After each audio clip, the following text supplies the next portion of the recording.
Welcome back to Up in the Blue Seats playoff edition. What's up, gang? Our New York Rangers podcast from the New York Post. I'm former Ranger Brian Boyle alongside Rangers beat writer Molly Walker and our Hall of Famer Larry Brooks. So after round two for the Rangers, after a sweep of the Capitals, swept them. What'd you think was going to happen? What'd you think was going to happen? Just I'm that. asking you. That's not a rhetorical question. That was a rhetorical because it should have been rhetorical because this is how it was supposed to go. I mean, they were the best team in the NHL this season, playing against a team that made it into the playoffs the last day of the regular season over probably 2 to 3 teams you could argue that maybe deserve to be in it more. And I think the result is exactly what it had to be for this Rangers team to keep going at the rate that they are. And just simply because, it was the outcome that, was expected. Yeah, well, listen, once it became clear, and it became clear very, very early that Ovechkin was not going to compete, that he just had no interest in it. The Caps just didn't have any weapons, with which they could really inflict harm on the Rangers, except by, being dogged and being tenacious and getting the Rangers into this tight spaces series, and they did. And and what was impressive to me about the Rangers, obviously winning 4 straight, is that they remained patient, they remained poised, they didn't get frustrated. They didn't generate a lot on 5-on-5. I think I don't know what the actual analytics were, but I think Washington had more chances 5-on-5 than the Rangers. The Rangers really couldn't generate a lot of speed through the neutral zone, but they kept at it. They kept working, and their special, their talent, the talent disparity on the special teams was, was so Insane. obvious that, when their talent was allowed to take over, which it did on the specialty teams, it took over. And, I think it was, I mean, it was 240 minutes, the minimum. They got through it. They're going to have to be sharper, but it was a great platform for them to off of which to begin this playoffs. Yeah, they've gone through quite a bit this season. They've done, I mean, really, really well. They've overcome certain things throughout the year. This is a different type of challenge. This is so unique, I think. Say what you want about Wash, smoke and mirrors to get in, whatever. Spencer Carberry did what he did and got them in there. I have some respect for that man, actually. Yeah. Yeah. Just piecing Us it too. together, like, Mhm. incredible. And it's emotional, it's hard, and you don't want to ever be embarrassed like that. And that's what it is. You get swept, it's embarrassing. And you get swept on home ice, look, Ted Leonsis gets 2 playoff gates. Whether or not they were all Rangers fans, doesn't matter. He gets those gates. There's work to be done in Wash, but there's still good hockey players on that side. I liked how the Rangers, sort of dictated the terms, but also played and took what was given. They didn't try to blow it out. They didn't try to, impress the fans at home. They weren't getting frustrated with who was doing what, although, big boys on the power play did get it done. And I think there was a clutch factor to that. I know it was 3-0, but that Panarin goal in any other series we're still talking about. We're talking about. I mean, that was clutch. That's a clutch play from a big time player. So, we'll see. Hopefully that whatever nicks and dings that they got are all squared away. There's a couple of guys I think have certainly another level to their game, and I'm sure they're going to want to, address that. But this is an important few days. You need to figure out a way to. Few days, and I think also, you mentioned, we're talking about what we liked within the 4-game sweep, which the 4-game sweep is what is to be Yeah, the result. recognized. Honestly, because nobody else did it. And it's really interesting. I was looking back yesterday, and there's only been one Stanley Cup champion in the hard cap era that swept the first round. I was shocked. I was looking back to see, and I thought, well, there'll be six teams that, Nope. that 1 and 4, and that propelled them one. And it was Colorado 2 years ago. Um, most Stanley Cup champions went 5 or 6. But other than taking care of business, which I think was important because you lose one and you just never know. A guy trips, Yeah. breaks his ankle. You just never know. But other than that, I thought that Panarin's goals in games 1 and 4. He gets on the board right away for the 2-0 lead in game 1 after the back-breaking Rempe gets the first one. And then he gets the series winning goal. So immediately, the burden on him is somewhat lifted. He's already performed. Made an impact, yeah. And so did Zibanejad in the first round. He was dominant at different times. Led the series in points with 7.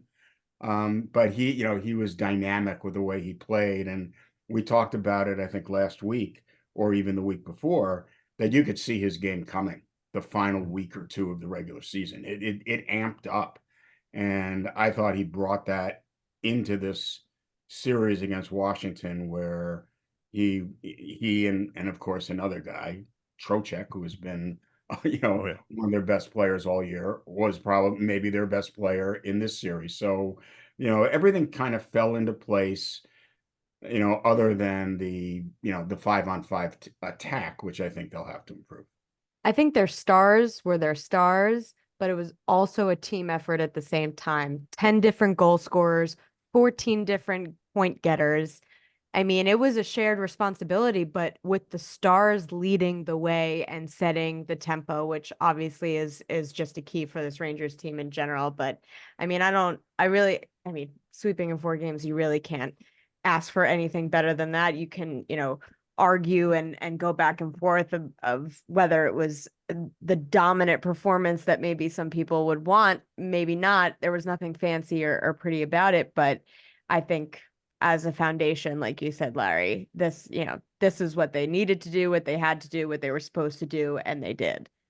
Yeah. I recognize too when Washington was trying to get them off their game, even after a whistle, and maybe it was too little, too late. But you know what I was actually gonna ask you. You know what it reminded me of, the way they responded to the physical challenges. The Washington, the McElrath, the Tom Wilson, the couple. It was almost as if Laviolette, and I don't think he ever uses the expression, but it's all it reminds me of AV saying whistle, whistle, without the coach having actually saying that, and holding the team back. But that they do play whistle to whistle. It's really impressive. Yeah, they have enough guys where they'll get you back. I think they will. that they've done it's a tactical thing that they have to be able to, that fear's got to be there on the other side. Like that bench on the other team, whoever it's going to be, and for Washington, they have to know we'll get you, but it's not going to hurt us. So, do what you want to do. A little noogie from Tom Wilson to Adam Fox, which I don't understand. Yeah. I don't get it. I get the frustration. Not great gamemanship. You know what, Brian? You can talk to the mentality of an NHL player. So we all know what Tom Wilson represents, and we all know what he does. It's not made up. Right. There are incidents caught on tape. His rap sheet is real. Yeah. It's not invented, and yet he did some silly stuff over these 4 games. Nothing egregious, nothing outrageous. He didn't look to maim or hurt anybody. No assaulting Artemi Panarin. He did some silly stuff. But he's Tom Wilson, and yet on the handshake line, he is accorded as much respect and as much affection from the Rangers as anybody on the Washington team. And maybe even more.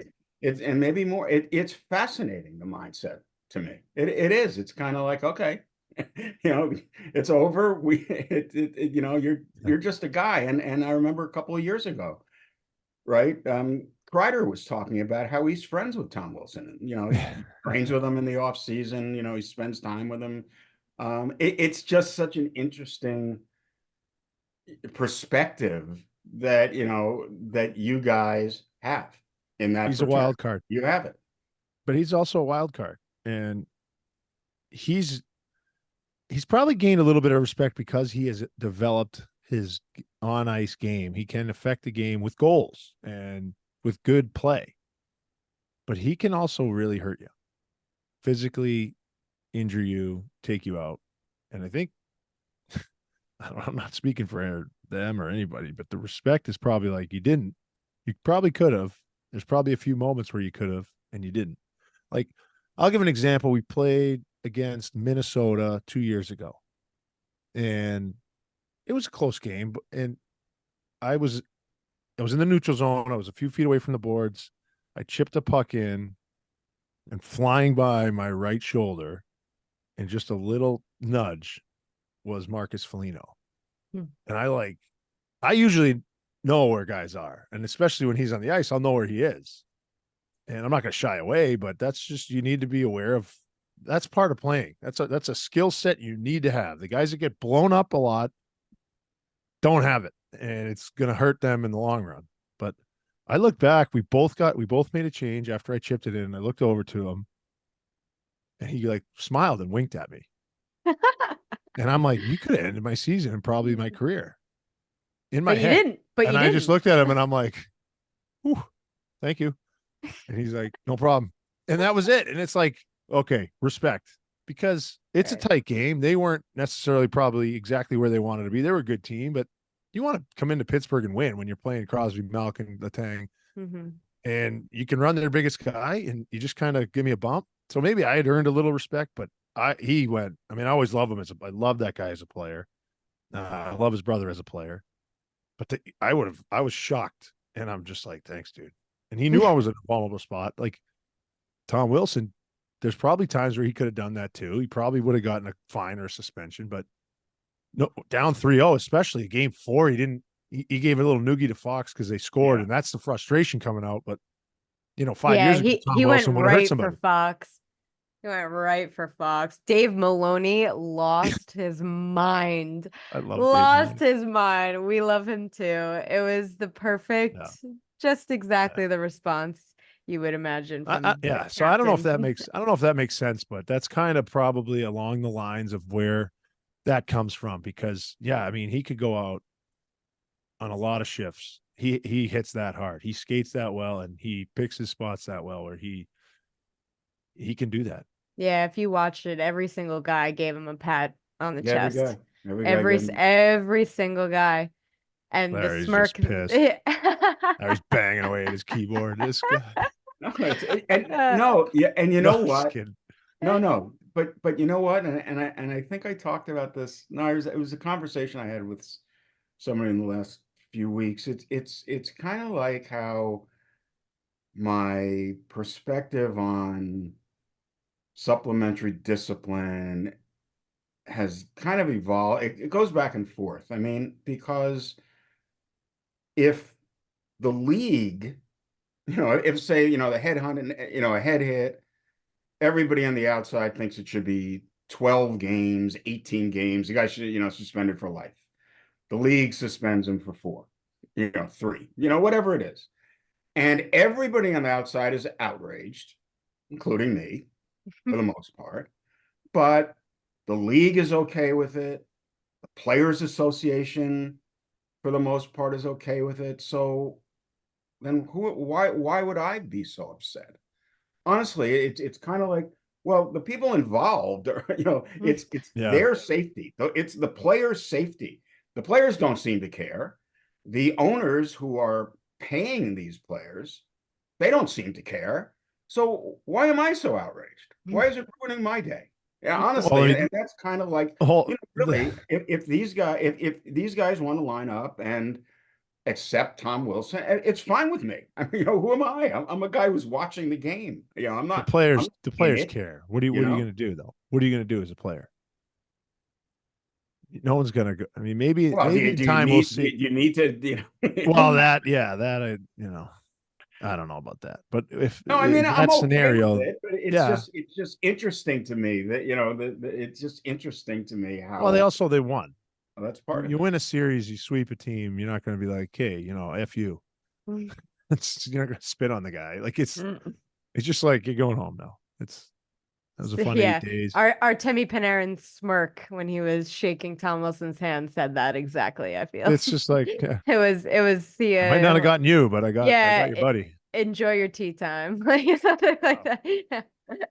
And everybody's been, and the other thing is there's a big karma thing, and that's why those handshake lines are, I'm not going to call them sacred because you see different things here and there. We saw one in the American League. I'd love to get to the bottom of that. Oh yeah, that was that's not, crazy. I mean, that wasn't there was one with raisins. there was one with Dale Weiss, wasn't there in Luch. Montreal and Boston, wasn't it? Yeah, Weiss and Lucic. Weiss, yeah, Weiss. Luch wasn't happy, but I mean, he's the losing. Wait, no, they won that series. Yeah, I don't know. When you win the series, it's kind of like whatever. Yeah, right. But bringing it back to the Rangers, that was a key in the series. Not getting wrapped up in all that. Yes. Staying the course. They were very disciplined. Yeah, They're really a well. They really were. They play every day like a well coached team. And again, I've said this so many times, but it goes back to last year's exit meetings when they went in there and they told Drury they wanted to be coached up. And there was the 3 or 4 month waiting period. Well, let's be careful what you wish for. You've gone through a lot of coaches. This group is churned through coaches. So be careful what you wish for. And they have walked the walk and talked. They wanted to be coached. They did. Yeah. Oh, it was a great hire. I was glad they went the way they did because he's, I was always big on him for the motivational stuff, and it looked like I was worried during that little lull they had. Yeah. And it's an organization, right? They make the right call-ups. We've talked about that. They've injected life. They made some good signings. They made some good trades. And then they're coached well. I mean, their special teams is, you're 5-on-5, obviously, and you got to push the right buttons, have the right combinations. They've been pretty set. They've adjusted before the playoffs. Their D pairings, which I think is, you just won the President's Trophy. Yeah. You got to give the coach some credit. They look good. Yeah. No, they look good. So looking ahead, no matter what, Hurricanes, who it will likely be, or Islanders, it's going to take. It's like a reflex for Brian at this point. They stink. Anyway, anywho, it's gonna be a loftier task. No one's arguing with me. No, stop. Go ahead. I'd love to hear someone say they don't stink. But no matter what, it's gonna take a much loftier effort. If we're gonna zero in on a team right now that it's looking more likely, it's obviously the Hurricanes. They have a chance to close out the Islanders Tuesday night. If they don't close out the Islanders, they stink too. It will probably happen, but you never know. But yeah, this is, a rematch of the second round 2 years ago. That series went 7, but what I remember the most about that series is the definitive win in Game 7 for the Rangers. What was it, 4-0? Is that in Raleigh, right? It was in Raleigh, and the Rangers were the first team to beat the Hurricanes on home ice in the playoffs that series that season. And I'll say I'm excited. Raleigh is electric. PNC Arena is a great atmosphere. So loud. Yeah, it's so loud. It's a great atmosphere.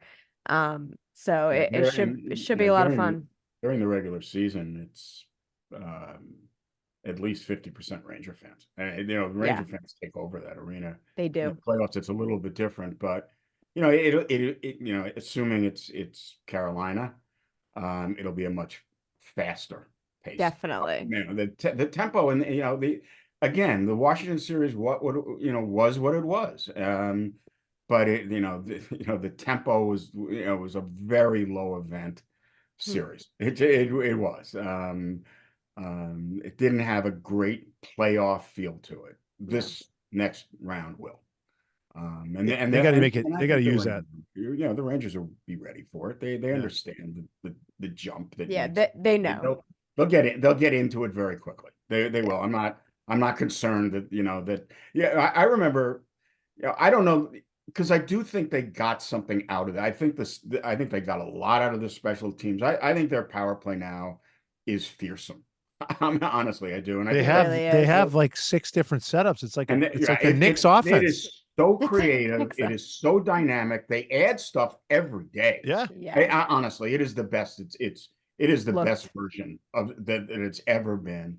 And whether it gets better, who knows? They'll be facing tougher opposition, but they will add more to it. Their penalty kill now is as much a threat to score as not. So I do think I think there was something concrete they got out of this first round, but I think they also, and I think winning a series is an accomplishment. It sure is. Winning the division is an accomplishment. Getting the Mhm. first seed in the East is an accomplishment. Winning the President's Trophy is an accomplishment. Winning the first round is an accomplishment. It's been a year of achievement for this team. I expect them to meet the challenge next round, but they'll have to be better.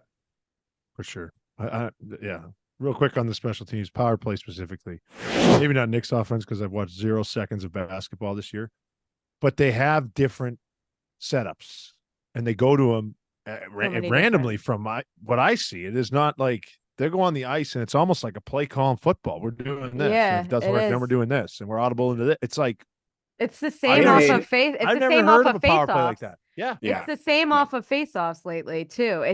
Even 5-on-5 face-offs. When they have a offensive zone face-off, they are running something every single time, and 8 out of 10 times, 9 out of 10 times, they're getting a shot off in some regard at this point. There were 7 passes in the offensive zone before the Trocheck power play goal was. Honestly, it was one of the prettiest goals I've ever seen. I mean, it confused everyone in Washington.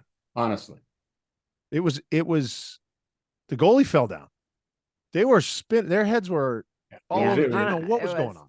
And the only other, I mean, maybe not the only other team, but the team that comes to mind when I watch a power play is Edmonton, and it's because of 97. Because they have 2 guys on either side that get, Dreisaitl's over on his off wing, Hyman's in front, and he slides over. But Connor just does whatever he wants. So it's like, he's just going to take what's given. This team, as a unit, and even times without Fox this year, with Gustafsson in there, as a unit, adapts so well or dictates it. Like, no, we're going to go with this. And I know I spent a lot of the last 2 years complaining about how the first unit never got off. That it wasn't right. Their second unit never got on. Their guys, but watching it this year, why would they get off? Yeah. I mean, they get off when they score. This is a power play unit. They get off when they score. That should be on for as long as it believes that it can be productive. And my favorite that's a minute 40. That's a minute 40. Right. And my favorite is Artemi has been staying on with the second unit lately. Artemi's, which, I mean, I imagine that's you have to have the coach's approval for that. So it's not like he's just going rogue and doing that. It's unbelievable though. It's they're going to tell him get off. You think you're going to tell Artemi Panarin to get off the ice on the power play? The first guy I saw just stay on for 2 minutes was Kovalchuk in New Jersey. It didn't matter. He was on for 2 minutes every power play. It was 2 minutes. Yeah, Ovi was doing it too, but he didn't really go anywhere.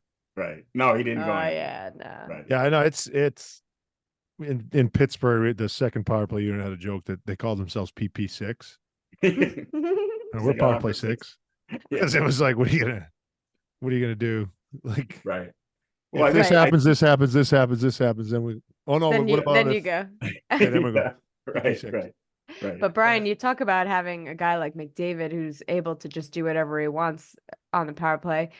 I look at the Rangers and I think Artemi and Adam Fox have been that way this season with the way that the Rangers have 2 They have two players that can Mhm. play at the top and just, distribute the puck. I mean, the And way and that I think and Mika and Mika, you could throw and- Mika into Mika. I mean, I think he definitely stays more in the area trying to get off Yeah. that one timer more Yeah. often than not. But you definitely can put him in that mix too. But the way that Artemi Panarin finds lanes Yeah.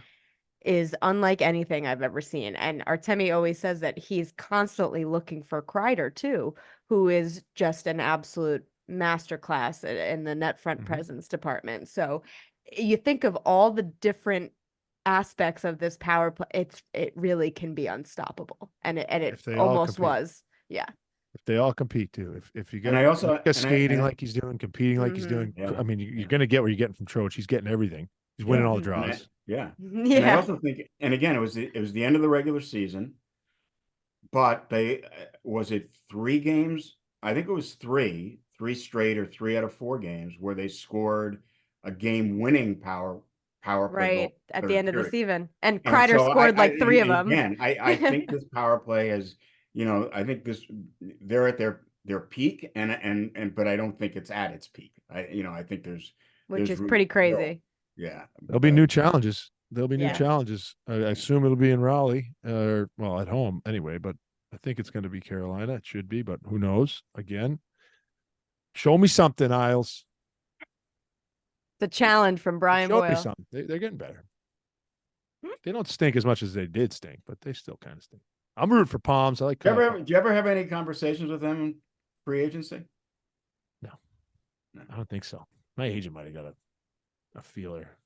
Yeah. I mean, heck, guys love it. A lot of the ex-Islander players are still living out there. So Mhm. this is no disrespect to their fans. Sorry, they're probably not listening to this anyway. Yeah, It's they a do. They disclaimer. troll. That's They get the automatic disclaimer. No disrespect. That's like when Torts came in as head coach, goes, no disrespect to anybody who was here before, but boy, our team is out of shape. Gee, I wonder who he was talking about. We did that with every single guy we traded for. You're out of shape, so you're gonna have to skate for 2 weeks. And it wasn't like I don't think the guy he even looked at him and put his skates on. He's just You just automatically assumed. It's just an assumption. no, you're out of shape. Oh, okay, because you didn't have my training camp. You're out of shape. Remember when You didn't when have my Anton- training camp. Remember when Anton Strawman came to camp and somebody asked Torrell, I don't know who he is. I don't know who he is. He told me that to my face in front of the whole team. I don't know what you're doing here. Oh, But Slats and gosh. Shoney seem to like you. Sully says he likes you, so I guess you're staying for a little while. You better figure it out. You're gonna So be in there welcome. Welcome, in Brian. front of the whole team. I still don't know what you're doing here. Well, I don't know either. Sheesh. Just doing my Sheesh. best. Uh, It's all fun. It's a tricky thing, though. I will say this. It'll be a tricky thing. You can't shut down the engines and then try and turn them back on. So they have to keep them turned on. yeah. Laviolette's done this before. He's made long cup runs before. He's won a cup. So they need to understand that kind of balance between rest, mental rest, and then that just you need to be ready to sprint, puck drop, Mhm. Mentally, physically, everything. Because if they get, look, my expectation, I like this team a lot. This is so much fun to be able to cover it. If the game one doesn't go as planned, I'm not predicting that. I just would think let's just have a little bit of patience. Let's understand sort of how hard it is to keep that edge when you have an extended time off. And they've risen to challenges all season long. So there's no reason why going down to the series at any point would result in in a different effort. Right.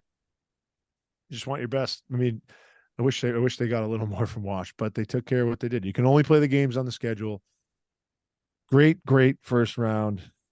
Can't ask for more than a sweep. Can't win in 3, right? So let's toss it over to the Boyle Room. I got a nice little story about winning a round in the playoffs as a member of the Blue Shirt. All right, no boiling point today. I went and saw my therapist and calmed myself down a little bit. But come on into the Boiler Room.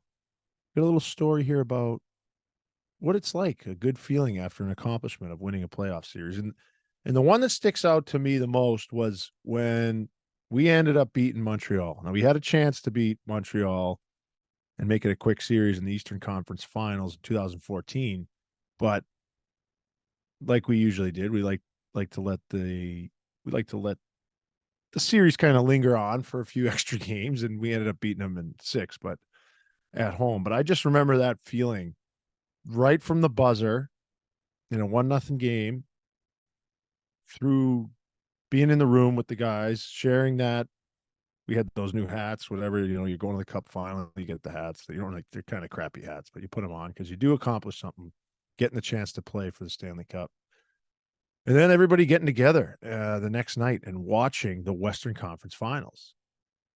And it was so cool that we were all invested. No one, whether they did or didn't have a preference on who we were playing, we didn't really say one way or the other. And that game went to overtime. Of course, LA ended up winning it. Alec Martinez scored an overtime goal.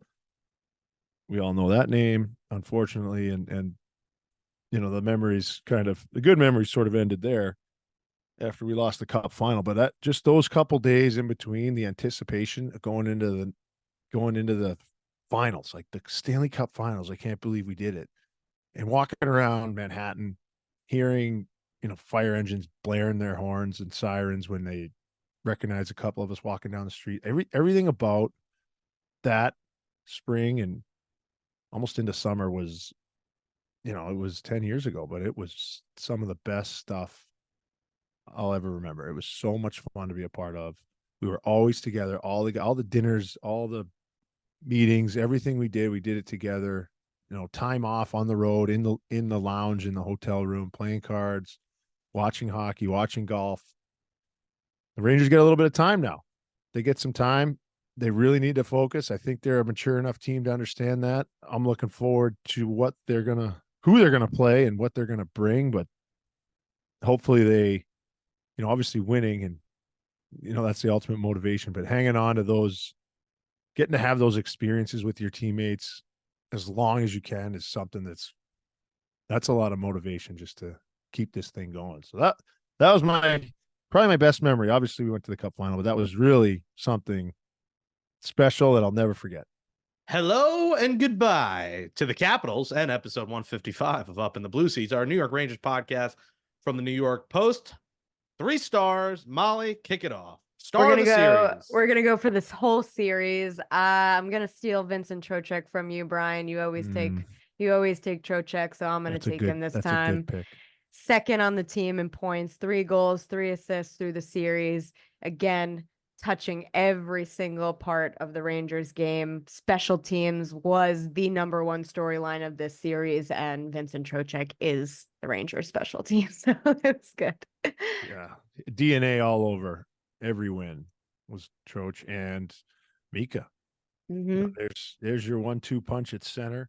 He is my star. He has been, what they need him to be. Mm-hmm. It wasn't quite there this year. I mean, defensively, he stuck to that, didn't cheat the game defensively. I'll give him credit for that during the year. He played really well in moments when they needed him. And I know it's a sweep, and I know Washington stinks. Sorry.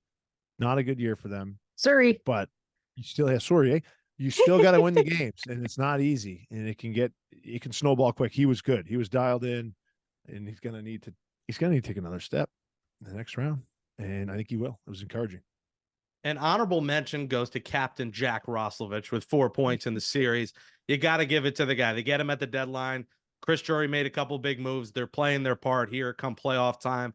Unlike another name the Rangers traded for last year, which we won't mention here, who didn't come back this year. So shout out to him. But for back-to-back weeks, we're giving it to the fan base because they had the Igor chants going. They had DC sounded like the Garden. So did the Knicks fans in Philly. And they said, F you, Tom Wilson. We're going to sweep you out of town. Sweep this bald head here. Here we go. Sweep it.